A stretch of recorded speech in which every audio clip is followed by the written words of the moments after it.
But we do this thing. We have a preordained bias for and against some people, many times fairly so.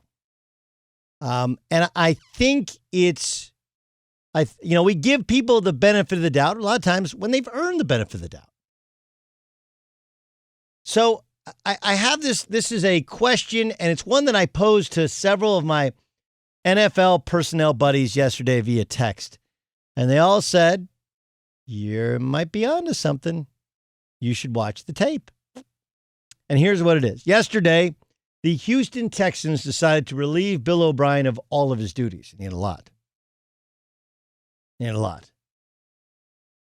I mean, he was the general manager, the head coach, and he had just hours before named himself the play caller for the rest of the season. And now he's out of a job.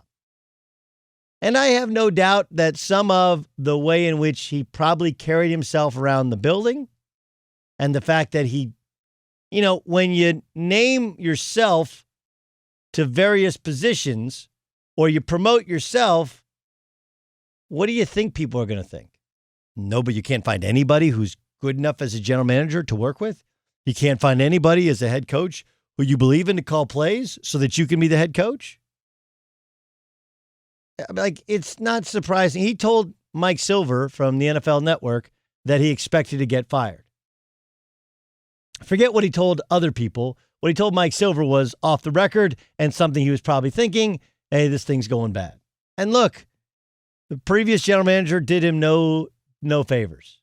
And he was trying to fix it and fix that line. And he took a chance and overpaid for Laramie Tunsil via trade and on a contract. But you got to have a go-to left tackle if you're going to have a star quarterback, especially one who's torn his ACL twice.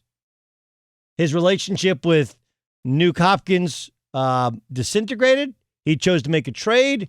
It was widely panned by fans. Nuke Hopkins started out like a house fire first 2 weeks. Granted, people have seemed to have forgotten the fact that Nuke Hopkins hasn't done much the last 2 weeks.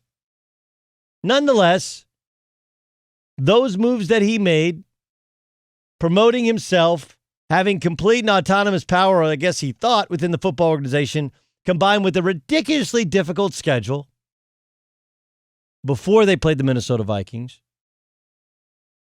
The aging J.J. Watt, having to deal with getting rid of Hopkins, and 0-4 start, and he got himself fired. Like, none of this is remarkably surprising or anything that you didn't think was potentially coming, especially when there's nobody else to blame. But have you ever heard anyone who is as Teflon as Deshaun Watson?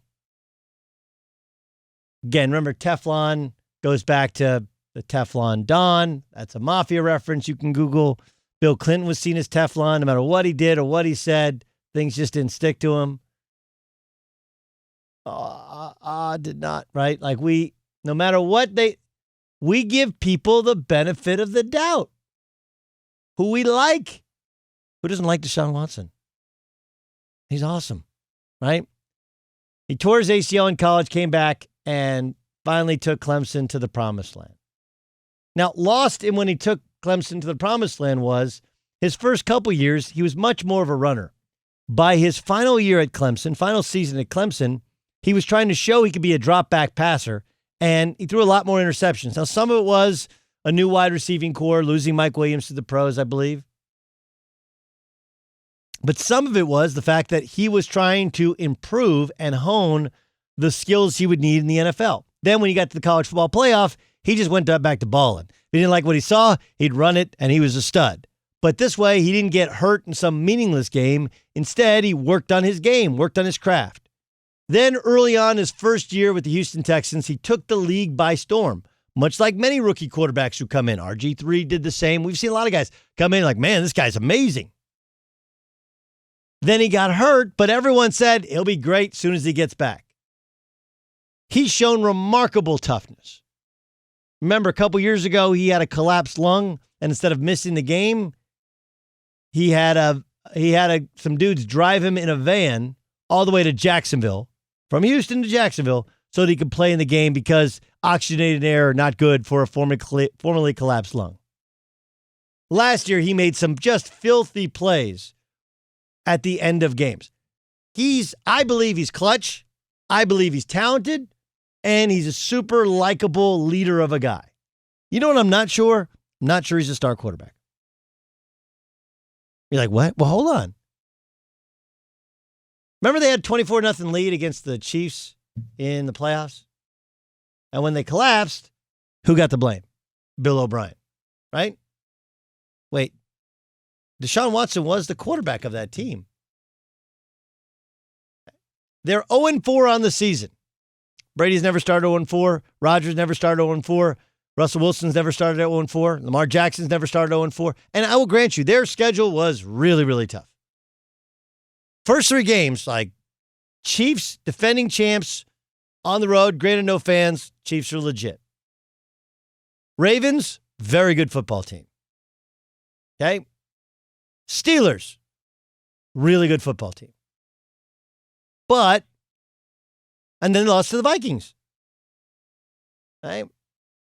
Not a really good football team. But we could also point out that the Chiefs, with a similarly talented, probably more talented quarterback, and similarly talented in terms of speed and versatility of wide receivers, the Ravens didn't look nearly the same against the Texans as they did against the Chiefs.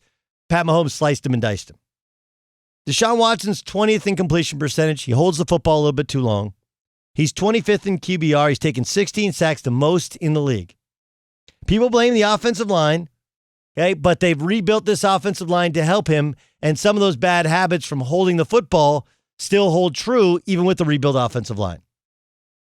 Remember, they drafted Titus Howard. They signed Laramie Tunsil long-term. Next-gen stats have Watson as 9th in terms of time to throw. Most time to throw. My point is this. I think he's good. I wouldn't replace him. I don't think he stinks. His contract says he should be otherworldly great. He has not been close to otherworldly great. He's been much closer to average. Not even above average, average. Do you know what average? Do you know what word means average? Mediocre. And while we can pick apart Bill OBrien as a general manager, we can pick apart Bill OBrien as a head coach and how he deals with people. You know what Bill OBrien is most known for? Is play calling an offensive feel with a quarterback. Right? People talked about benching Carson Wentz. He's got nobody to throw to, nobody healthy. I'm not saying you bench Deshaun Watson, but when Carson Wentz's team struggles out of the gate, we talk about what's wrong with Carson Wentz. When Lamar Jackson stinks against the Kansas City Chiefs, not a great defense, right, but had a good defensive game plan, we talk about, well, Lamar Jackson has a ceiling. Heck, Dak Prescott just threw for over 500 yards. But idiots like me are like, yeah, but he also fumbled and much more of a slow starter. They're getting behind for a reason because their offense takes until you get to the fourth quarter and you're in zone and easy throws to get going. We're critical of Aaron Rodgers leads his team to 13-3 in the NFC Championship game, and people are saying that he's beginning a slow decline. Nobody said boo about Deshaun Watson. Not a damn word until me. And my point is this. You got your coach fired. If he was better and he was balling and he was lighting the league up, they wouldn't be 0-4. More importantly, Bill OBrien wouldn't have gotten fired. Is some of it on Bill OBrien? Maybe most of it on Bill OBrien? Yeah, I'm okay with that. But since when is Deshaun Watson so Teflon we can't say he hasn't been nearly as good as our image of him says he should be? And until that improves, Houston's going to be exactly where they are in the standings.